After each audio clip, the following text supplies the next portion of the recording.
Kembali dan melihat Roman sedang bicara dengan seorang gadis. Melihatku datang, Roman melambai padaku dan berkata, "Ini dia. Hei Sophia, aku baru saja ngobrol dengan adikmu." Oh tidak, aku hendak memberitahu Roman diriku yang sebenarnya. Tapi saat gadis ini berbalik dan, bukankah itu Kiera? Jadi Kiera adalah adikku. Maksudku adik Sophia?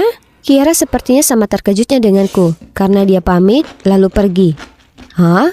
Apakah dia sungguhan pergi begitu saja tanpa membuat keributan? Hari berikutnya aku muncul di sekolah dengan dompet itu dan mencari Kiera. Hanya saja aku tak bisa temukan dia dimanapun. Saat bel terakhir berdering, ku terima pesan darinya yang berkata, "Temui aku di gang belakang sekolah." Dengan gugup aku tiba di tempat pertemuan dan kulihat Kiera menunggu di sana. "Ini dompet kakakmu, maaf belum ku kembalikan lebih awal." Tapi yang mengagetkanku, dia bahkan tak menerima dompetnya. "Pencuri, kau akan membayarnya." Apa maksudnya itu? Biar ku perjelas, aku tak mencuri ini. Aku hanya mengambilnya secara tak sengaja. Aku selalu ingin mengembalikannya. Lantas kenapa kau pakai nama kakakku dan kartu keanggotaannya? Aku hanya, tak ada alasan lain. Mencuri ya mencuri. Jika kau tak mau semua orang, termasuk Roman, tahu kalau kau pencuri identitas, sebaiknya kau lakukan yang kukatakan. Kau akan menyanyi lip sync untukku di lomba menyanyi kota yang akan datang. Lomba menyanyi? Tapi Kiera adalah penari, bukan penyanyi. Tiba-tiba suara dari belakang mengagetkanku. "Di sini rupanya kau, Sophia. Aku sudah lama mencarimu." Aku berbalik dan melihat wajah senang Roman. Oh, wajah yang tampan sekali.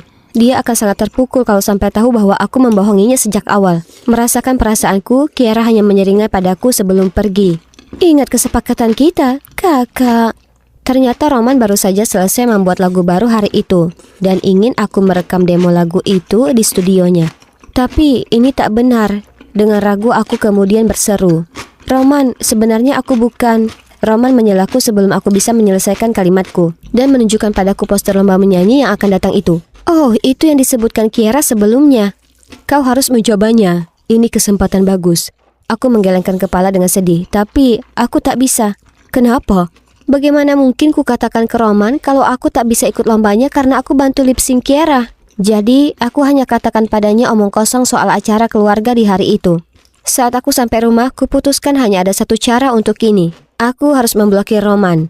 Ini hal terberat yang pernah kulakukan. Tapi aku harus hentikan jaring kebohongan ini sebelum itu merenggut hidupku. Di hari perlombaan menyanyi itu, meski sudah kurekam sebelumnya lagu untuk Kiera, dia masih menyeretku ikut bersamanya. Itu aneh. Dia tak seperti biasanya yang kurang ajar. Apa mungkin rasa gugup menghinggapinya? Kemudian di tengah-tengah penampilannya, dia salah langkah dan mic-nya terguling di lantai. Saat dia berdiri di sana dengan bingung, suaraku terus menggelegar. Seluruh ruangan terdiam, kemudian perlahan bisik-bisik itu mulai terdengar. Semua orang menunjuk dan mengomentari Kiera, dan kudengar pria yang duduk di sampingku bergumam, "Dia menambah malu keluarga kita. Bagaimana bisa kukatakan ke orang lain kalau itu putriku?" Oh, jadi ini adalah ayah Kiera? Dan wanita yang duduk di sebelahnya mungkin ibunya yang juga menggelengkan kepalanya karena bosan. Di saat itu ada anggota staf yang mendatangi mereka untuk membicarakan sesuatu. Dan bisa kulihat wajah mereka berubah pucat sebelum mereka segera keluar dari auditorium. Melihat hal itu, Kiera menangis, lalu segera menuruni panggung. Astaga, bagaimana bisa orang tua memperlakukan anak mereka seperti itu? Kiera mungkin anak yang jahat, tapi dia tak pantas menerimanya.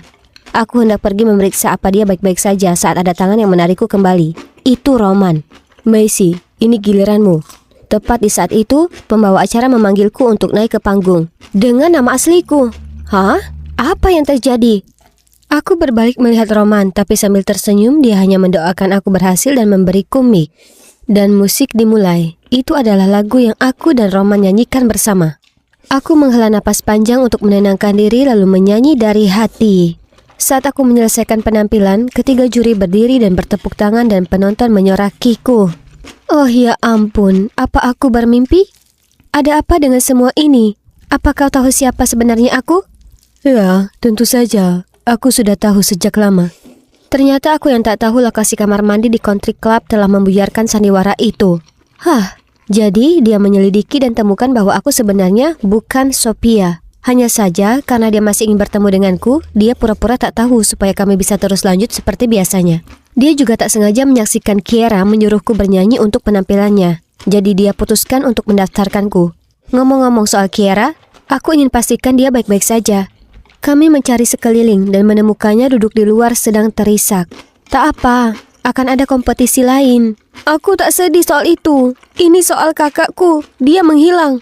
Dengan menangis, Kiara cerita ke kami bagaimana sejak usia dini orang tuanya ingin dia dan kakaknya mengejar karir di musik. Tapi Kiara menemukan cintanya untuk menari, sementara Sophia jago menyanyi, yang membuatnya jadi kesayangan orang tuanya. Tak peduli berapa banyak lomba tari yang dimenangkan Kiara, mereka selalu menyepelekan bakatnya. Kemudian saat dia dengan semangat memberitahu mereka dia berhasil mengantongi peran menari utama di drama sekolah, mereka malah membahas tentang Sophia. Jadi, merasa berkecil hati dan cemburu, Kiara membuang dompet kakaknya, yaitu yang tak sengaja ku ambil di hari itu.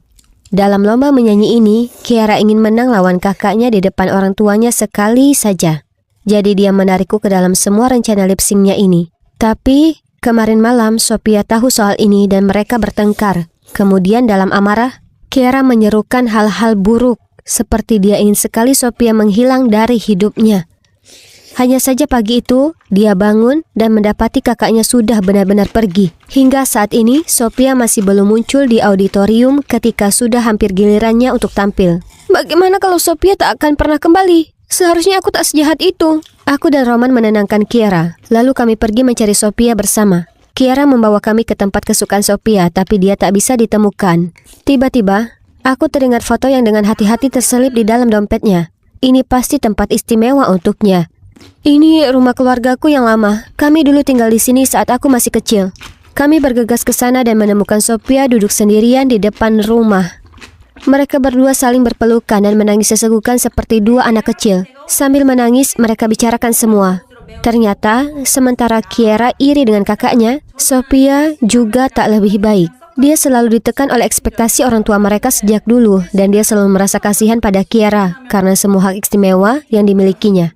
Kau tahu, kau tak bisa menilai ikan lewat kemampuannya memanjat pohon. Jika memang menyanyi itu passionmu, jalani saja sepenuh hati. Tapi jika bukan, jangan takut untuk mengejar apa yang membuatmu senang. Maksudku, kau sebenarnya penari yang sangat luar biasa. Jadi, pada akhirnya, Sophia dan Kiara berbaikan.